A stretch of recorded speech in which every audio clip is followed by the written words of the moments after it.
Good afternoon. I appreciate everyone coming today. Today I'm not going to make a determination, so that shouldn't be on your list of things happening today.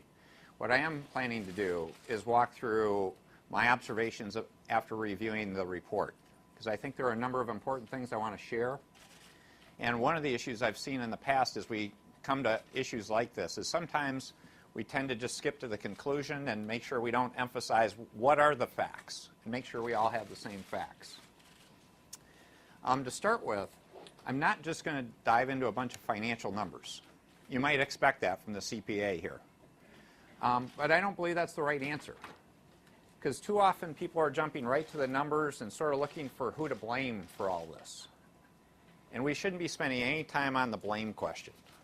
That's not how we're going to solve this problem. And before we get into the numbers, and I am going to get into a number of numbers, I thought it was important to step back and say, what's the big picture issue here? How did we sort of end up in this situation, and when did this process sort of start? And to put it in perspective, this is an issue that's been going on since 1950. And so the first illustration I want to share with you is actually a chart about the history of Detroit's population, because this is the underlying issue that we're really talking about. And ultimately, it gets back to the solution, is we need to grow Detroit. So if you step back and look at the issues and the consequences here, if you go back to 1950, Detroit had 1.8 million people. That number in 2010 was down to 713,000 people. And one of the issues you find with the finances of the city is they build an infrastructure and a structure for a city well in excess of 1 million people. And in terms of the long-term liabilities of the city, they had thousands of more people that they have retirement obligations for, and pension obligations, and other liabilities. And that accounts for a lot of this issue, is simply the change in population. Now, there is an effect of how the city services are, what it does to encourage people to either leave or stay in the city, so they are interrelated. So this is the only part of the equation. But before I got into numbers, I thought it was really important to step back and say, this isn't about the last year, this isn't about what's gone on since just Mayor Bing. This is an issue that's structurally been there for decades. And if you look at the primary issue behind it all, it's this, that decline in population.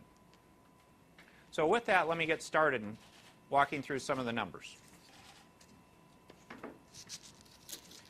In terms of the numbers, this was in the report, and I think it's important to emphasize. What's the general fund situation for the city of Detroit in terms of the deficits it's been running? And this is a cumulative deficit. The last time the city of Detroit had a positive balance was 2004. If you look at the numbers, though, it shows these are the reported cumulative deficit of the general fund, this red line. To be open with you, I actually don't like how the public sector does accounting here. I don't think it really is appropriate in my book, because what they do is they give you credit for revenue for borrowings. And borrowings should not be part of your revenue in my book. How did they make this line happen and keep it at that level? Is they went out and borrowed essentially $600 million. So if you take out that $600 million of borrowing, this is what the actual cumulative deficit line looks like. It would be $937 million in the whole as of June 30 of 2012. And I think it's important that we convey to the public that when you looked at these prior numbers and how the accounting works, no one else would put borrowings. And again, this is not just a Detroit issue, it's a public sector question, but it's not the right way to account for things, because those have to be paid back. So you can look at this situation, it's quite dire, and the only way it stayed this level is massive borrowings. Now, contributing to this, though, is not just the fact that there are massive borrowings. It shows that they were spending a lot more than they were taking in. But now I want to get to one of the points about the system-wide issues, and that really gets into a topic. We're going to try to put these up for you so you can come back to them. That one I'll actually keep. That's okay, thank you. Is to get to the point of one of the problems is not just overspending, but overestimating revenues. To say we have a system in place that doesn't accurately come up with how much money we have to spend. And that's a big system problem. And what this actually shows is this yellow line is what was originally done when the budget was coming out. During the course of the year, they would make amendments to actually say, we believe we're going to have more revenue. So the red line is the amended line. And you notice it went up in almost every case to say, for some reason, it didn't go down, it went up. Well, the blue bar that shows up here is what actually came in. So what happens in a budget process is if you have this line and then you amend it up there, that implies you can go spend that number. So then they would have in place a system of overspending on a systematic way. When the real question was, revenues clearly weren't going to hit that number. That's a major system problem. Again, not blaming people, but saying that system doesn't work. To give you one illustration at the state level, that's one reason we do the revenue estimating conferences, and we have the executive branch, the House, the Senate all coming together twice a year to estimate what revenues really are. And if you look at that process, it's worked well. So this clearly should be something we need to address in the longer term for the City of Detroit, is what is their revenue estimating procedures and practices. So it's not just a question of overspending, it's a question of being unrealistic about what your revenues even are.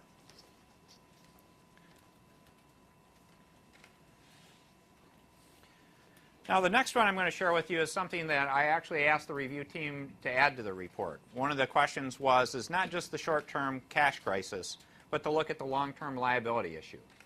And I appreciate their work. They did add a section in the report on that, and that's what I'm going to share with you now. I'm not going to go through all the numbers. It showed that roughly there's about $14 billion in long-term liabilities the City of Detroit faces. But to make it a lot more dire, which it really is, this shows what part of that $14 billion is due in the next 5 years or so. This shows by year, and it has three different components: health care for retirees, pension, and pension certificates, and it has it by year, 2013 through 2017. If you add these all up, they amount to almost $1.6 billion the city has to pay to just pay its legacy liabilities. To put that in perspective a little bit, if you go back to that other chart, you can see the city's overall revenues are roughly $1 billion to $1.1 billion. Any one of these years are roughly $300 million. So about 30% of the revenue of the city would have to simply go to pay legacy liabilities. That would make it extremely difficult for the city to get out of this situation without significant action to deal with the legacy question.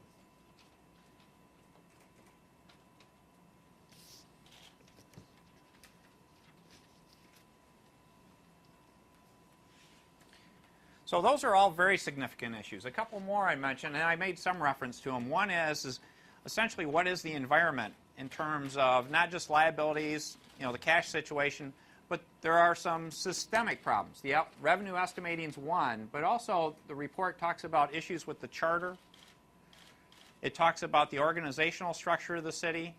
And one thing I would highlight that they didn't highlight as much, although it is included in the supplemental part of the report, and I ask you to take that extra 2 or 3 minutes to go read, is it talked about the material weaknesses in the financial systems for the City of Detroit.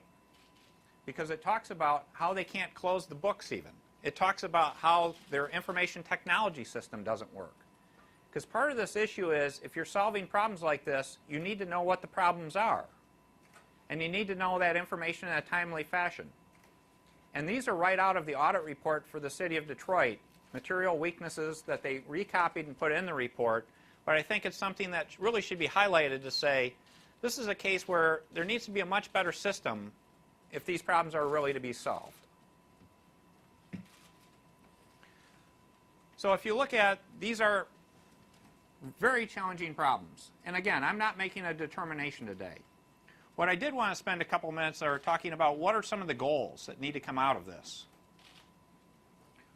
One of the goals clearly needs to be to address the short-term cash crisis for the city. The second one needs to be to address the long-term liability issue. The third issue is we need to have a system to structurally manage and balance our budgets for the City of Detroit. Those are all financial ones. But again, just as I started, we shouldn't just be talking about numbers here. We're talking about 700,000 people. And this isn't simply about balancing a set of books.